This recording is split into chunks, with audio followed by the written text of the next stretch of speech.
আলেমাসে বলে টিকে আছে মোদের দেশ, নয়তো খোদা গজব দিয়ে করে দিত সে। আলেমরা এই দেশের গর্ব, যার তুলনা নাই। আলেমরা কেউ উগ্রবাদী জঙ্গিবাদী নয় কিনা। আল্লাহ পারে কি পারে না, পারে কি? আমার মন বলছে আজকের এই মাহফিল আল্লাহ পাক কবুল করে আমাদের গুনাহ ক্ষমা করে দিবেন। এই মাহফিলের প্রতি আল্লাহ পাকের বিশেষ নজর আছে। আমার মন বলছে যেখানে আমি 6টা বাজে সেই এলেঙ্গাতে, আর এখানে এসে 11টায় মাহফিল করি, আল্লাহ পাক কিভাবে নিয়ে আসছে তা জানি না। আমি বলছি হুজুর ইনশাআল্লাহ জাহিদ সাহেব যেই পেরেশানি করছে, যেই পেরেশানি করছে কাইন্দা দিছে দিলি। আমি বলছি আল্লাহ পাকের কাছে ভরসা নিয়ে রওনা হয়েছি ইনশাআল্লাহ। 11টা বা 11:30টার মধ্যে আমি পৌঁছলাম। হুজুর বলছে, আমার কাছে বলে না, আরেকজনের কাছে বলছে, আলামিন সাহেবের কাছে, যে একটার আগে উনি আসতে পারবো না। যেই সময় আর যেই পথ, এই হিসাব অনুযায়ী একটার আগে আসার কথা না। আমার মনে হয় আমার এই বয়সে সবচাইতে বেশি আজকে আমি ইস্তেগফার, দুরূদ আর দোয়া ইউনুস করছি, সবচাইতে বেশি। এক কথায় সেখান থেকে শুরু করে, সেই যমুনার পর থেকে শুরু করে এই পর্যন্ত প্রয়োজনীয় কথা ছাড়া আল্লাহর কসম জবান বন্ধ রাখিনি।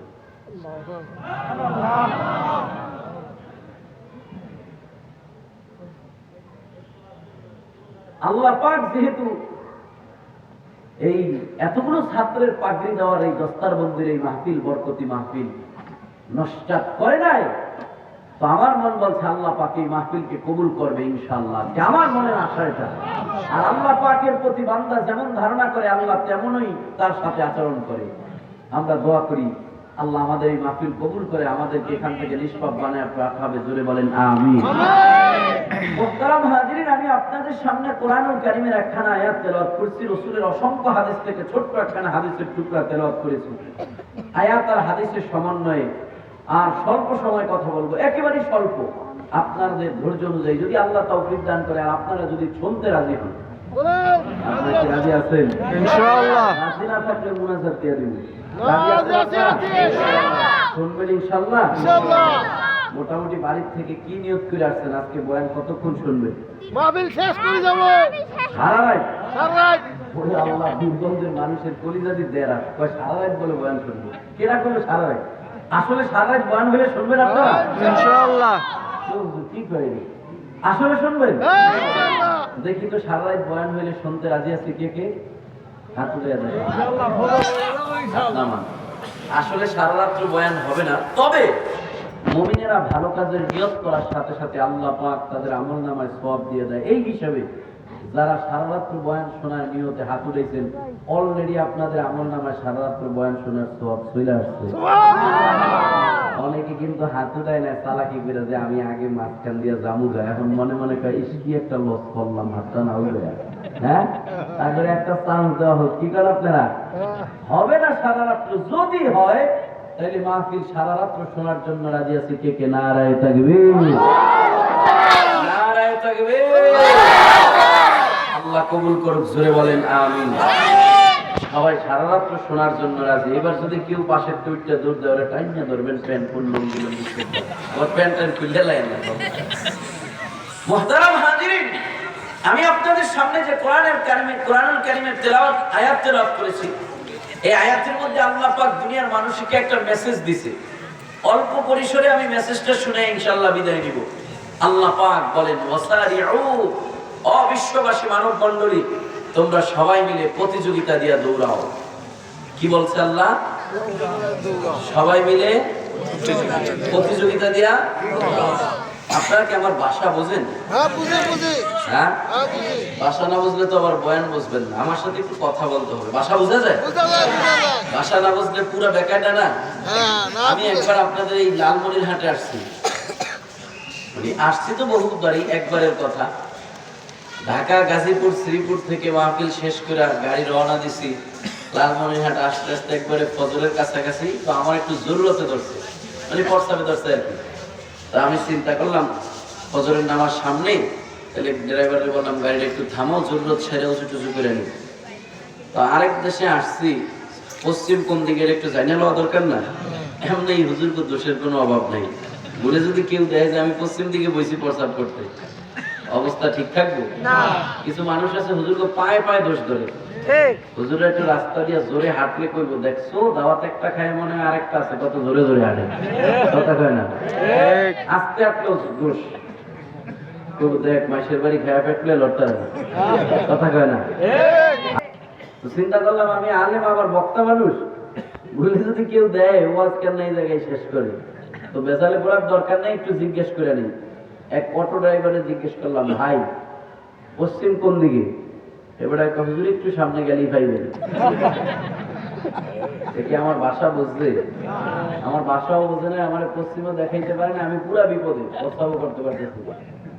আপনারা যদি আমার বাসা না বোঝেন, এরকম বিপদ না, আমি কোনো একটা বাড়িতে যে আমল করবেন আর একটা, আমি খুব মুসবিজা পানি খাওয়া মাত্র, আপনারা বাড়িতে করবেন টোস্ট ভিজা পানি খাওয়া মাত্র। সমস্যা আছে না নেই? এটা আমার বাসা আলহামদুলিল্লাহ বোঝা যায়।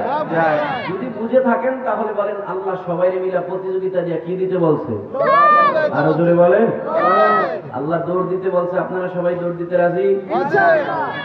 কোন দিকে দৌড় দিবেন? পশ্চিম দিকে দৌড় দিব। পশ্চিম দিকে? খারাপ কেন, ভালোই করছেন। এক জায়গায় বিশাল বড় মাহফিল, আমি জিগাইলাম আল্লাহ দৌড় দিতে বলছে, আপনারা দৌড় দিতে রাজি? হুজুর পুরো রাজি।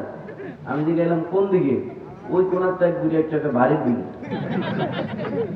তো পাশে আমার সভাপতি সাহেব বসা থাকে না, আমি জিগাইলাম কি ব্যাপার, ওই বাড়ির দিকে দৌড় দিব কারণ আর ওয়াজ পছন্দ হয় না?